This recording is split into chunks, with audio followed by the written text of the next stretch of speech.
Assalamualaikum warahmatullahi wabarakatuh.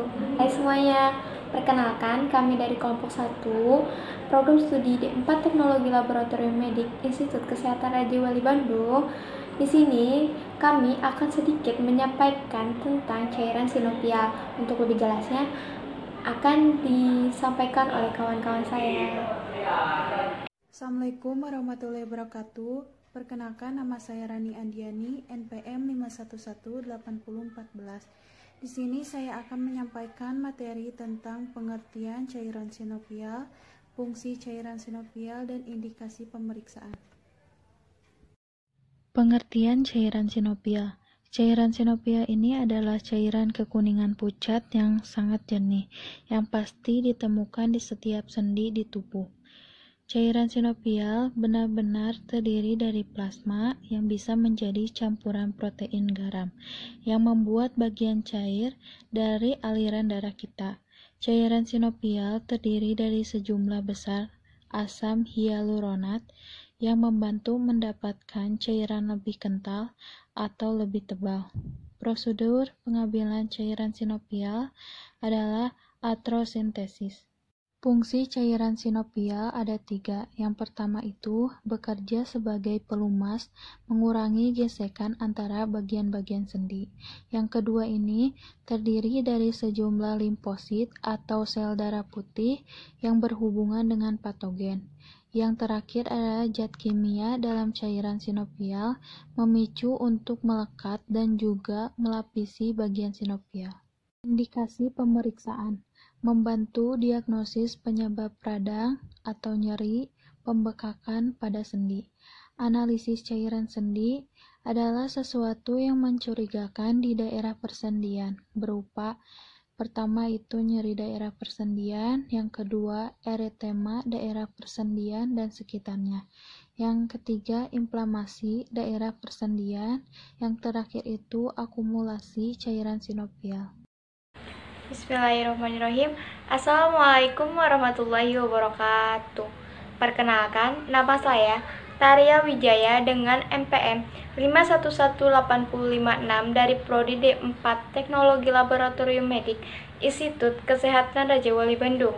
Di sini saya akan sedikit menjelaskan bagaimana cara pengambilan sampel cairan sinovial atau cairan sendi. Pengambilan sampel cairan sendi biasanya dilakukan oleh dokter atau para medis terlatih dengan menggunakan alat yang steril dan juga tepat. Cairan sendi biasanya diambil menggunakan jarum yang ditusuk ke dalam cairan atau area di antara tulang pada sendi. Bisa dilihat pada gambar di samping. Para analitik atau persiapan apa yang perlu dilakukan pada pengambilan sampel cairan sendi? Yang pertama yaitu siapkan spuit yang akan digunakan, yaitu 19/21 untuk sendi besar dan 23/25 untuk sendi kecil. Yang kedua, gunakan sarung tangan steril. Yang ketiga, lakukan anestesi lokal. Yang keempat, siapkan kapas alkohol dan betadin. Yang kelima, siapkan 4 tabung penampung tanpa antikoagulan. Analitik. Yang pertama yaitu tentukan lokasi penusukan daerah ekstensor lebih aman atau terbebas dari saraf dan beri tanda.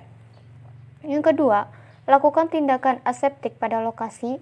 Yang ketiga, lakukan anestesi lokal atau inflamasi lidokain, prokain dengan jarum halus atau etiklorida spray. Yang keempat, tusuk daerah yang sudah diberi dengan spuit yang berisi 20 mikron sodium heparin atau dibilas dan gunakan jarum yang sesuai hingga terasa jarum menembus membran sinovia atau seperti menusuk kertas. Yang kelima, lakukan aspirasi perlahan-lahan untuk meminimalisasi nyeri. Yang keenam, spesimen ditampung sesuai urutan tabung pertama kali diisi, yaitu tabung 1, tabung heparin steril untuk pemeriksaan mikrobiologis atau gram dan biakan. Tabung 2, tabung EDTA Untuk pemeriksaan mikroskopis, memeriksa kristal, dan hitung jenis sel.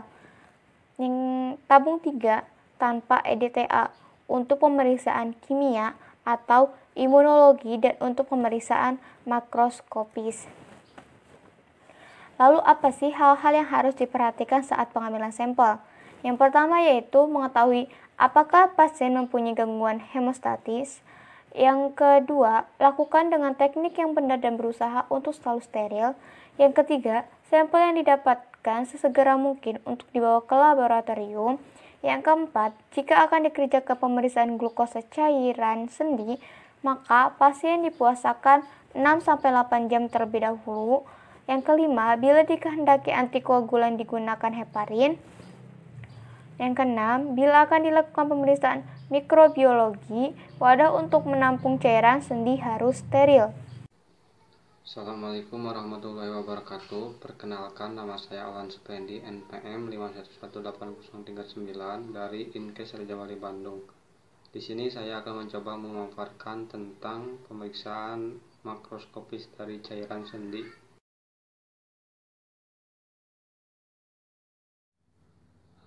Baik, di sini saya akan mencoba memaparkan tentang pemeriksaan makroskopis dari cairan sendi. Pertama, jika dilihat dari volume, dalam keadaan normal, cairan sendi susah didapatkan. Biasanya volume normal tidak melebihi 2 mili. Volume yang melebihi 2 mili menandakan adanya kelainan. Semakin besar volume itu, maka semakin luas juga kelainan yang ada. Artinya semakin parah penyakitnya, seperti itu. Selanjutnya, kalau dilihat dari warna normal, itu tak berwarna kuning jernih, penyakit sendi non inflamasi. Kuning keruh artinya inflamasi sendi, putih keruh artinya penyakit sendi akibat penumpukan kristal, dan merah coklat atau kantromkromit itu artinya adanya pendarahan. Selanjutnya, pemeriksaan makroskopis dilihat dari kejernihan. Pertama, normal itu jernih. Yang kedua, dilihat dari kekentalan atau viskositas. Cairan sendi mempunyai nilai viskositas atau kekentalan tertentu. Beberapa keadaan patologis dapat mengurangi viskositas sehingga cairan itu seolah menjadi encer. Untuk menguji viskositas, isaplah cairan sendi ke dalam semprit 5 mili. Kemudian biarkan cairan itu mengalir keluar dari semprit tanpa jarum dan perhatikan panjangnya benang lendir yang dapat dibentuk sampai saat cairan itu jatuh. Dalam keadaan normal, panjangnya paling sedikit 2 cm. Makin pendek benang itu, maka makin abnormal. Kadang-kadang viskositas itu rendah sekali sehingga menetesnya seperti air saja. Yang selanjutnya dilihat dari bekuan. Cairan sendi normal itu tidak membeku atau tidak berisi fibrinogen. Selanjutnya, peradangan itu ada bekuan. Artinya besar bekuan, semakin besar bekuan maka semakin inflamasi semakin. Assalamualaikum warahmatullahi wabarakatuh. Perkenalkan, nama saya Ahmad Maulana Apriawan, NPM 5118048. Pemeriksaan mikroskopis. 1. Menghitung sel. Upaya ini dilakukan seperti menghitung leukosit dalam darah tepi. Akan tetapi cairan pengencer turek tidak dapat dipakai karena asam asetat membeku yang terdapat dalam cairan sendi. Pakailah larutan NaCl 0,85% sebagai pengganti cairan turok untuk menghitung jumlah sel.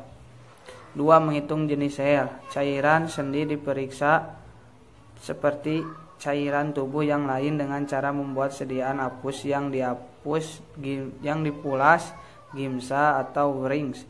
Dalam keadaan normal, leukosit berinti segmen kurang dari 25% dari semua jenis sel yang ada dalam cairan sendi. Semakin tinggi angka itu, semakin akut keadaan patologis. 3. Kristal-kristal. Pemeriksaan kimia. 1. Tes bekuan mucin. Mucin berkualitas baik terlihat suatu bekuan kenyal dalam cairan jernih. Mucin berkualitas lumayan menyusun bekuan yang kurang kuat. Bekuan itu tidak mempunyai batas-batas tegas dalam cairan jernih. Mucin berkualitas buruk seperti pada proses-proses radang, teristimewa pada radang oleh infeksi. Bekuan yang terjadi itu keping-keping dalam cairan keruh.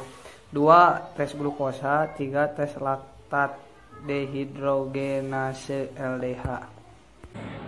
Baiklah, cukup sekian pemaparan dari kelompok kami.